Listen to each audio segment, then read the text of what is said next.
صل وسلم وبارك عليه اللهم صل وسلم وبارك عليه وعلى آله. بسم الله الرحمن الرحيم.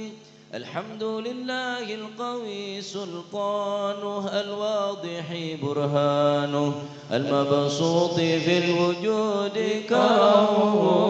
وإحسانه صلى الله عليه. تعالى مجده وعظم شانه، خلق الخلق لحكمة وطوى عليها علمه، وبسط لهم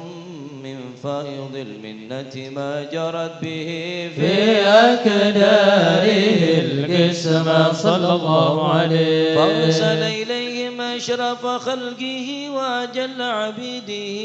رحمة صلى الله عليه. تعلقت إرادة الأزلية بخلق هذا العبد المحبوب، فانتشرت الوجود وطرزت برد العوالم بتراس التكريم. اللهم صل وسلم أشرف الصلاة والتسليم على سيدنا ونبينا محمد الرؤوف الرحيم. اللهم صل وسلم وبارك عليه. اللهم صل وسلم وبارك عليه وعلى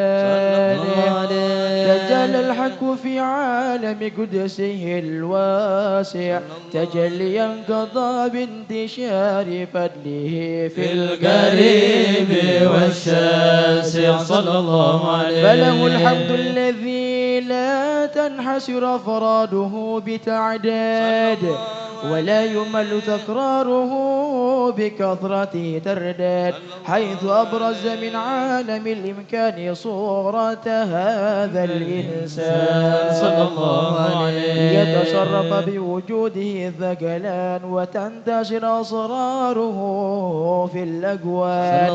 فما من سر اتصل به قلب منيب إلا من سوابق فضل الله على هذا الحبيب صلى الله عليه. يا لقلب سروره قد دولا بحبيب عم الأنام نوالا، جل من شرف الوجود بنور غمر الكون بهجة وجمالا صلى الله عليه. الترقى في الحسن على مقام وتناهى في مجده وتعالى، لاحظته العيون فيما اجتلته بشرا كاملا يزيح ضلالا صلى الله عليه. وهو من فوق علم ما قدرت رفعة في شؤونه وكمالا، فسبحان الذي أبرز من حضرة الامتنان ما يعجز عن وصفه اللسان ويحار في تعكل معاني الجلال صلى الله عليه. انتصر منه في عالم البطون والظهور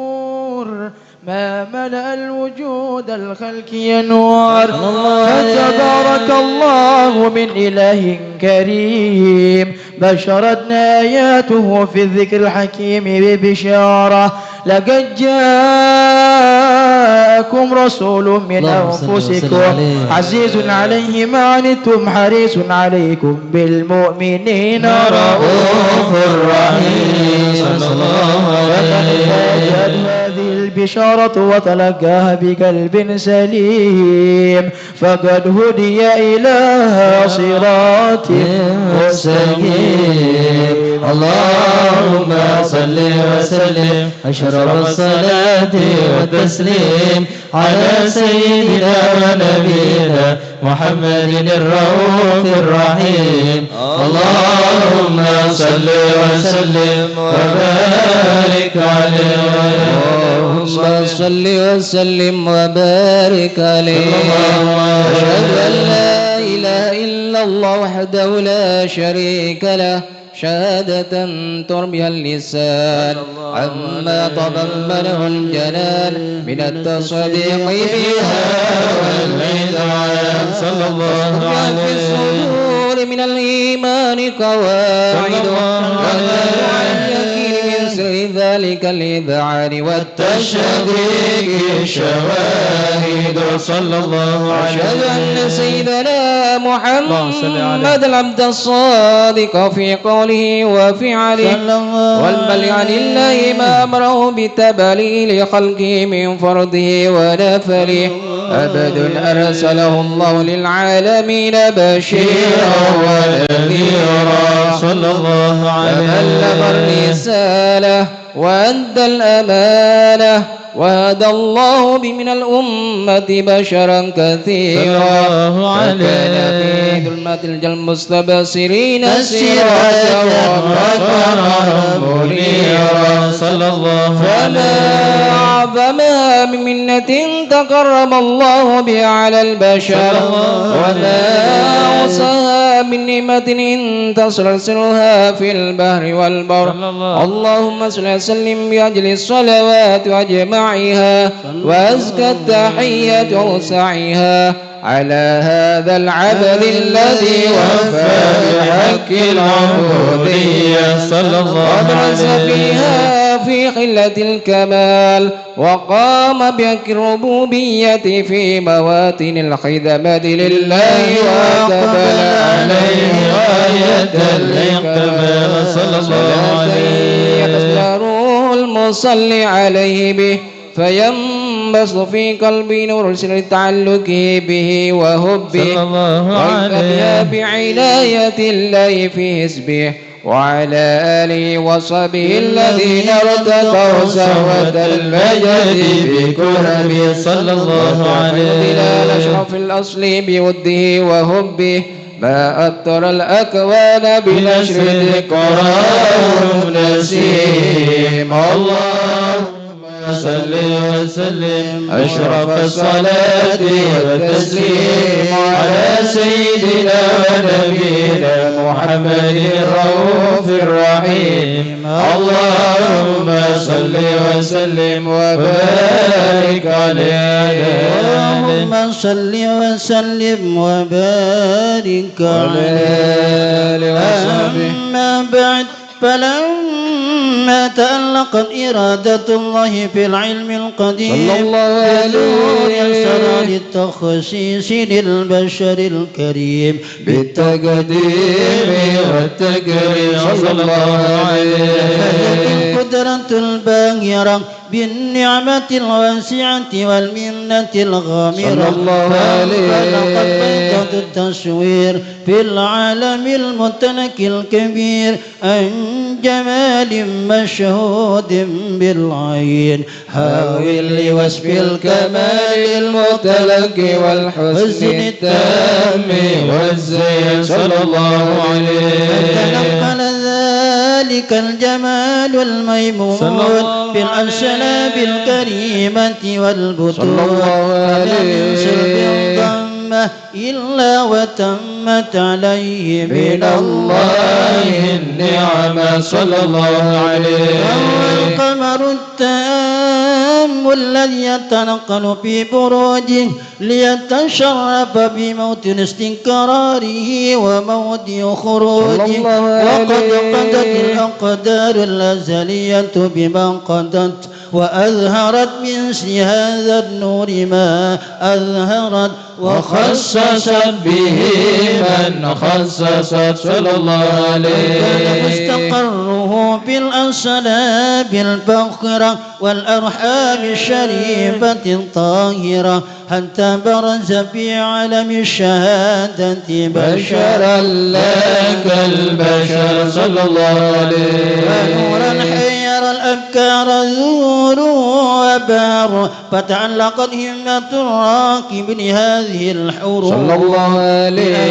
يركب في هذا القنطاس ما هو لديه من عجائب ذلك النور معروف صلى الله عليه كانت الألسن لا تبي بعشر معشار أوصاف ذلك الموصول صلى الله عليه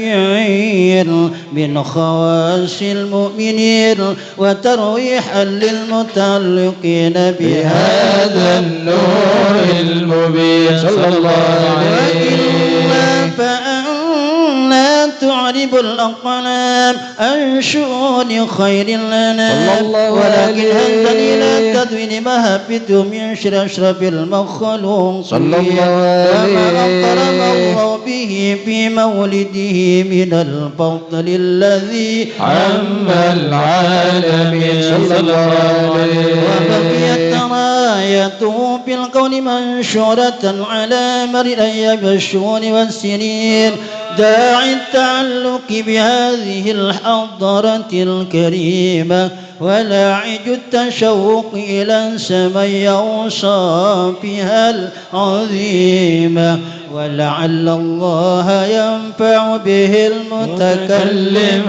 والسامع ويدخلني بشفاعة هذا النبي الشافي آمين، ويتروحني بروح ذلك النعيم. اللهم صل وسلم أشرف الصلاة وتسليم على سيدنا ونبينا محمد الرؤوف الرحيم. اللهم صل وسلم وبارك عليه. الله الله يا الله، الله الله يا الله، الله الله يا الله، والصلاة على خير الورى مصطفاه، مر الورى مصطفاه. الله الله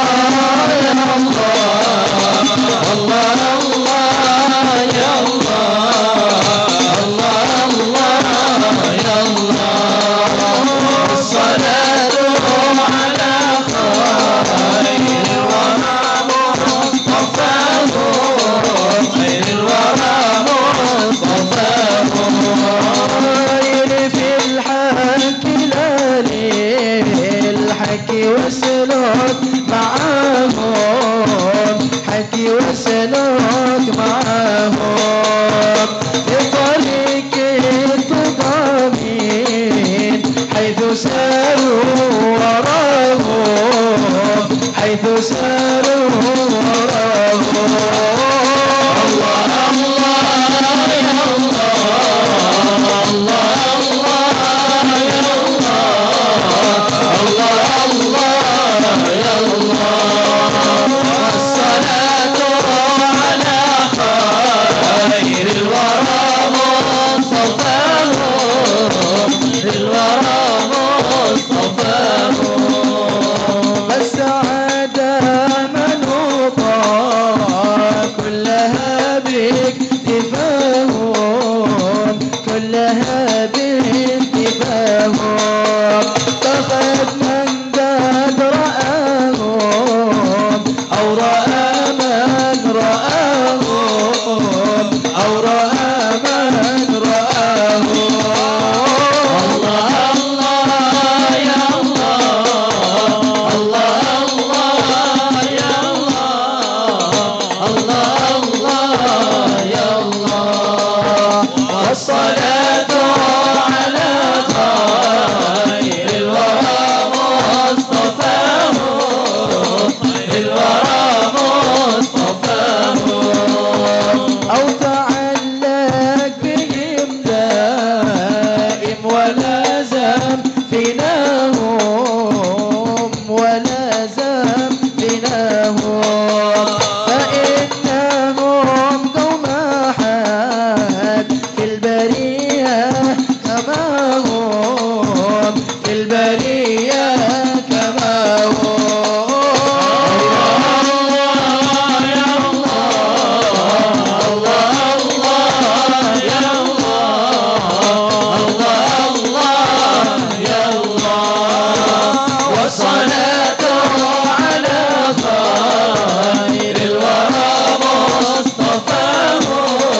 خليقا سواه فإن مولاك وفات من هبات عطاه من هبات عطاه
صل وسلم وبارك عليه وعلى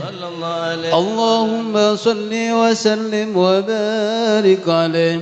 وقد آن للقلم أن يخط ما حرقت فيه الأنامل مما استفاده الفهم من صفات هذا العبد المحبوب الكريم وشمائل التي هي أحسن الشمائل. وهنا حسن أن نثبت ما بلغ إلينا في شأن هذا الحبيب من أخبار وآداب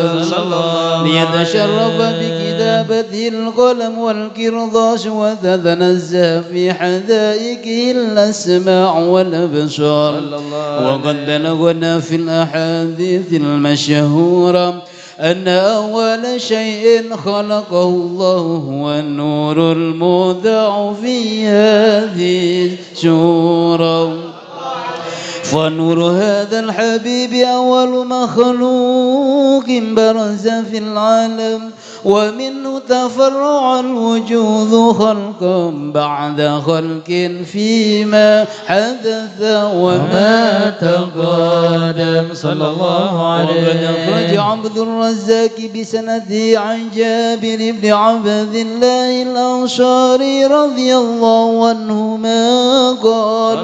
قلت يا رسول الله بأبي وأمي أخبرني عن أول شيء خلقه الله قبل الأشياء. قال يا جابر إن الله خلق قبل الأشياء نور نبيك محمد صلى الله عليه وسلم من نور صلى الله عليه. وقد ورد من حديث أبي هريرة رضي الله عنه أنه قال رسول الله صلى الله عليه وسلم كنت أول النبيين في الخلق وآخرهم في البعث صلى الله عليه. وقد تعددت الروايات بأنه أول الخلق وجودا وأشرفهم مولودا. ولما كانت السعادة الأبدية لها ملاحظة خفية اختصت من شاءت من البرية بكمال الخصوصية صلى الله عليه. واستودع هذا النور المبين أصلاب وبطون ما شرفته من العالمين. ونقل هذا النور من صلب آدم ونوح وإبراهيم عليه السلام حتى أوصلت يد العلم القديم إلى من خصصته بالتكريم أبيه الكريم عبد الله بن عبد المطلب ذي القدر العظيم وأمه التي هي في المخاوف آمنة السيدة الكريمة آمنة فتلقاه سلب عبد الله فألقاه إلى بطنها صلى الله عليه. فضمت وأشاءها بمعونة الله محافظة على حق هذه الذرة وصونها فحملته برعاية الله كما ورد عنها حملا خفيفا لا تجد له ثقلا صلى الله عليه. ولا تشكو منه ولا ولا عللا حتى مر الشهر بعد الشهر من حمده وقرب وقت بروزه إلى عالم الشهادة لتنبسط على أهل هذا العالم فيوضات فضله وتنتشر فيه آثار مجده الصميم. اللهم صل وسلم أشرف الصلاة والتسليم على سيدنا ونبينا محمد الرؤوف الرحيم. اللهم صل وسلم وبارك عليه. اللهم صل وسلم وبارك عليه ومنذ علقت به هذه الدرة المكنونة والجوهرة المصونة والكون كله يصبح ويمسي في سرور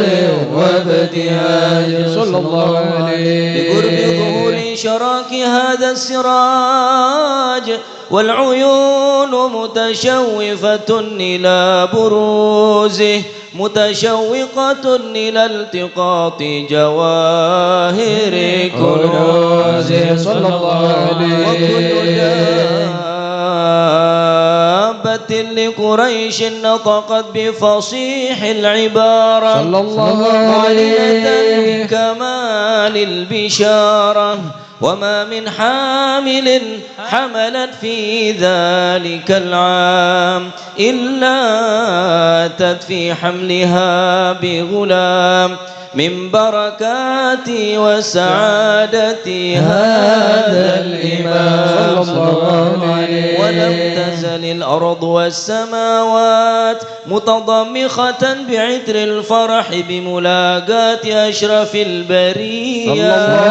وبروزه من عالم الخفاء إلى عالم الظهور بعد تنقله في البطون والظهور صلى الله عليه. أظهر الله في الوجود بهجة التكريم وبسط في العالم الكبير مائدة التشريف والتعظيم ببروز هذا البشر الكريم.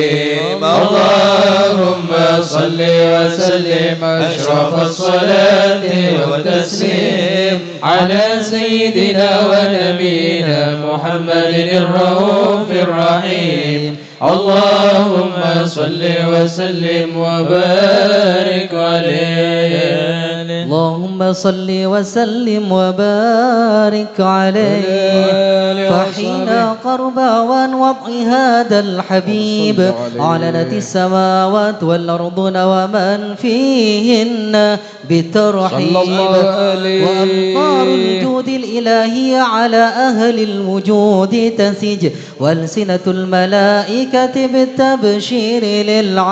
للعالمين تعيش سبحان الله والحمد لله ولا إله إلا الله الله أكبر سبحان الله الحمد لله ولا إله إلا الله الله أكبر سبحان الله الحمد لله ولا إله إلا الله الله أكبر والقدرة كشفت قناع هذا المستور ليبرز نوره كاملا في عالم الظهور نورا فاق كل نور صلى الله عليه وأنفذ الحق حكم على من أتم الله عليه النعمة الأمة ينظر عند وضعه أمة تأنيسا لجنابها المسعود ومشاركة لها في هذا السمات الممدود صلى الله عليه فحضرت بتوفيق الله السيدة مريم والسيدة آسيا صلى الله عليه فانقسم الله له من الشرف بالقسمة الوافية صلى الله عليه فأتى الوقت الذي رتب الله على حضوره وجود هذا المولود فانفلق صبح الكمال من النور عن عمود وبرز الحامد المحمود مدعنا لله بالتعظيم والسجود صلى الله على محمد صلى الله عليه وسلم صلى الحسين مرحبا حيث أوتينا عطاء مرحبا جامع الفخر المؤبد مرحبا مرحبا يا نور العين مرحبا مرحبا جد الحسين اللهم صل على محمد كل حمد مرحبا مرحبا يا سوره العالم مرحبا مرحبا مرحبا يا نور العين مرحبا مرحبا مرحبا جد الحسين الله مرحبا مرحبا إذا حبانا بوجود مرحبا مرحبا مصطفى الهادي محمد الله مرحبا مرحبا مرحبا يا نور العين مرحبا مرحبا مرحبا جد الحسين الله مرحبا مرحبا يا رسول صل على محمد أهلا بك إنا بك نسعد وبجاهه يا إلهي جد وبلغ كل ما قصد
المرسلين محمد وسلام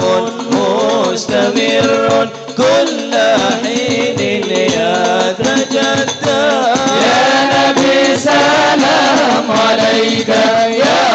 رسول سلام عليك يا حبيب سلام عليك صلوات الله عليك اللهم صل على محمد.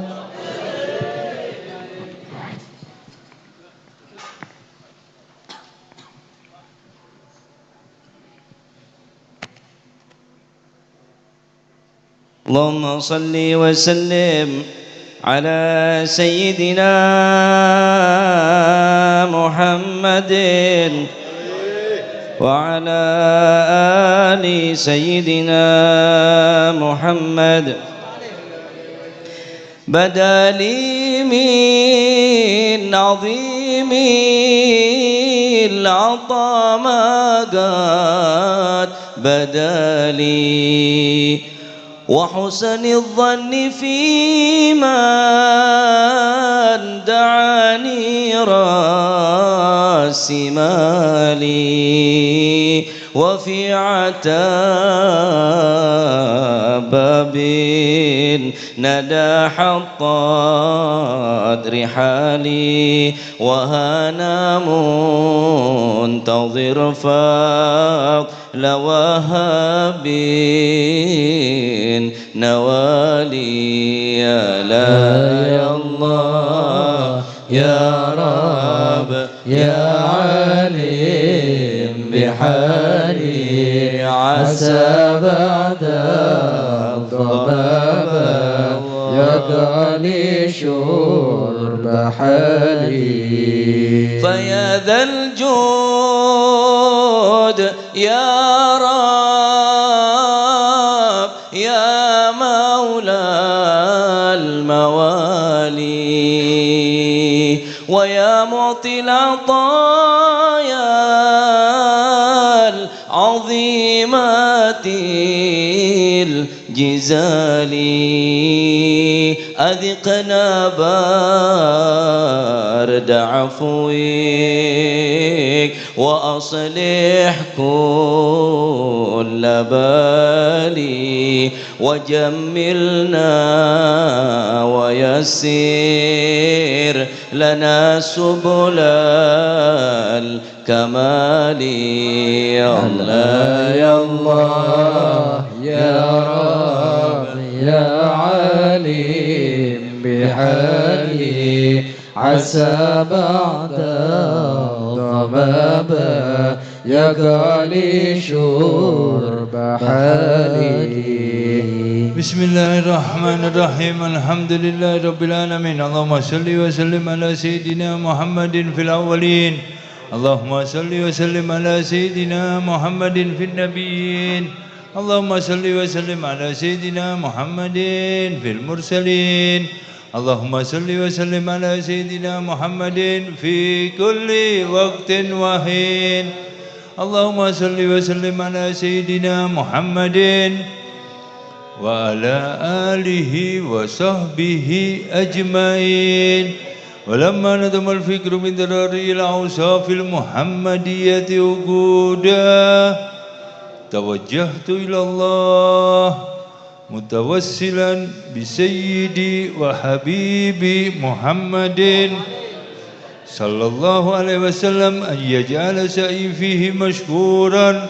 وفعلي فيه محمودا وأن يكتب أملي في الأعمال المقبولة وتوجهي في توجهات الخالصة والصلات الموصولة. اللهم يا من إليه تتوجه الآمال فتعود ظافرا وعلى باب عزته تحت الرحال فتشاهى منه الفيوضات الهامرة. نتوجه إليك بأشرف الوسائل لديك سيد المرسلين عبدك الصادق الأمين سيدنا محمد الذي عمت رسالته العالمين أن تصلي وتسلم على تلك الذات الكاملة مستودع أمانتك وحفيد سرك وحامل راية دعوتك الشاملة الأب الأكبر المحبوب لك والمخصص بالشرف الأفخار في كل موطن من مواتن القرب ومدهر قاسم إمدادك في عبادك وساقي كؤوس إرشادك لأهل ودادك سيد الكونين وأشرف الثقلين العبد المحبوب الخالص المخصوص منك بأجل الخصائص اللهم صل وسلم عليه وعلى آله وأصحابه وأهل حضرة اقترابه من أحبابه اللهم إنا نقدم إليك جاه هذا النبي الكريم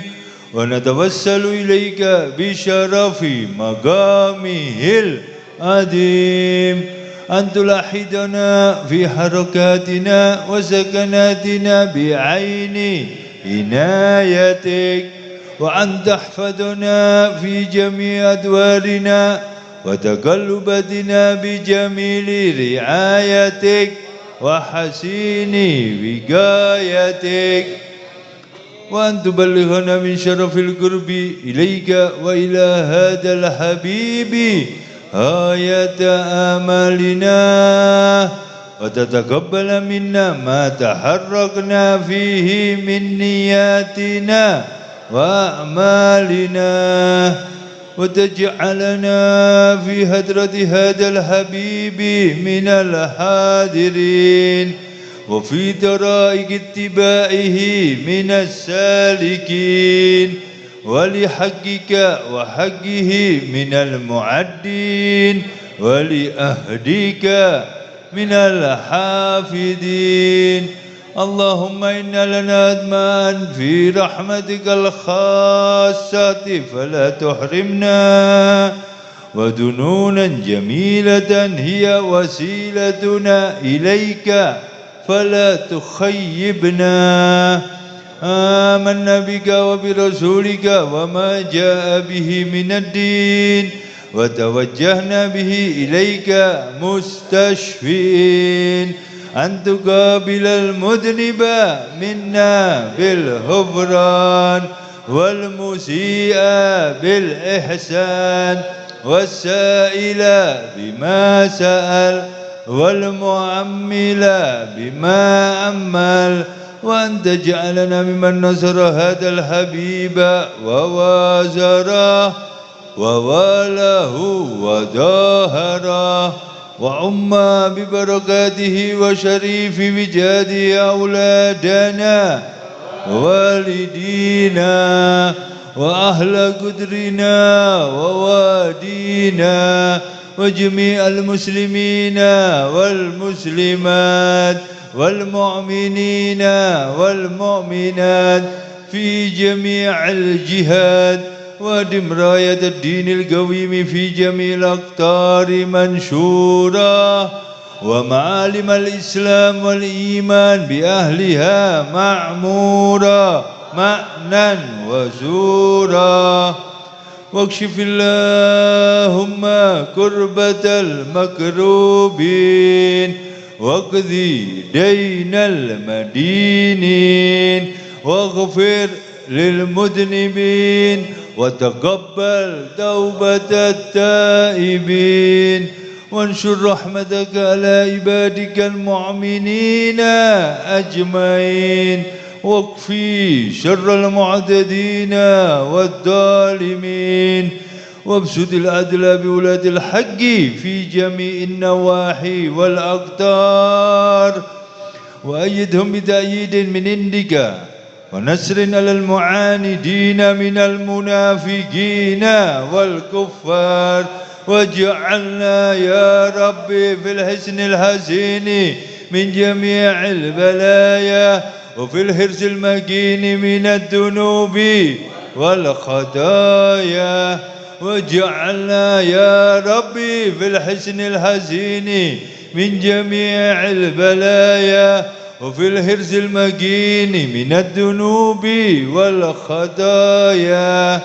وادمنا في العمل بطاعتك وصدق في خدمتك قائمين وإذا توفيتنا فتوفنا مسلمين مؤمنين واختم لنا منك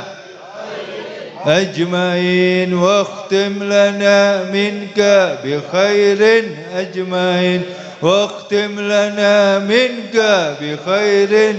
أجمعين وصلي وسلم على هذا الحبيب المحبوب للأجسام والأرواح والقلوب وعلى آله وصحبه ومن إليه منسوب وآخر دعوانا أن الحمد لله رب العالمين سبحان ربك رب العزة عما يصفون وسلام على المرسلين والحمد لله رب العالمين. اهتم الدعاء المولد سمت الدرار